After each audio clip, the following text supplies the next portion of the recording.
Hello, I'm Dr. Jeffrey Whitman. Welcome to Key-Whitman Eye Center. Joining me today are our dry eye specialists, Dr. Agnew and Dr. Colrick. Patients of all age groups can have dry eye syndrome. Contact lens wearers will have some degree of dry eye. Environmental factors and activities of daily living, such as reading, computers, cell phone use, often notice problems with dry eye. Many medical conditions such as Sjogren's syndrome, lupus, rheumatoid arthritis, and menopause may cause severe dry eye symptoms. In addition, many different medications such as antihistamines will also lead to dry eye problems. To begin a dry eye evaluation, we need to know more about your symptoms. We'll give you a simple questionnaire that helps us understand the frequency and severity of your symptoms. A thorough eye exam will be performed, and your Key-Whitman doctor will examine the tear film layer covering your eye. They'll perform an external examination of the eyelids and the meibomian glands at the base of your lashes. Additional tests may be performed to measure the quality and the amount of tear film production. In order to understand the impact of our tear film has on clarity and comfort of our eye, let's briefly review what makes up our tear film.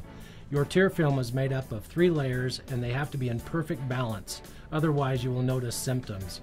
The first layer is a mucus layer, and it sits right next to the cornea, or the outer covering of the pupil and the iris. The water layer is sandwiched in between this mucus layer and an oily layer that is responsible for preventing this watery layer from evaporating too quickly.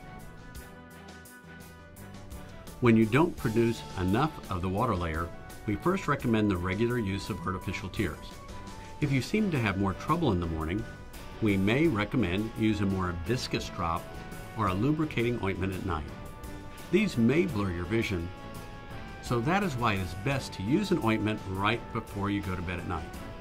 Additionally, we may recommend you begin using vitamins and supplements especially developed to improve your tear production, but these may take several weeks to even months to get really good improvement. Punctal plugs may also be inserted in the drainage tear ducts, which are like tiny stoppers made of silicone or collagen that help keep the moisture from draining too quickly from the eye. Prescription medications like Restasis may also be used to reduce inflammation and improve tear film production. The oil layer, which is produced each time you blink, sometimes is reduced because of the meibomian glands along the edge of your eyelids can get blocked, not allowing this oily substance to flow freely.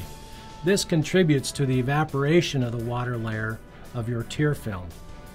After determining if you have a lipid deficiency by using a special diagnostic test called Lipiflow, we now have an FDA-approved procedure called Lipiflow, which treats meibomian gland dysfunction by using heat and gentle pressure to express the blocked glands. Patients who've undergone this therapeutic treatment at Key-Whitman have been very satisfied with the results, and we anticipate that this will be another solution for dry eyes. Depending on the severity of the condition, this treatment can potentially last from 9 months to as much as 3 years. We hope this information helps you understand more about your dry eyes and brings you hope for both treatment and eye comfort.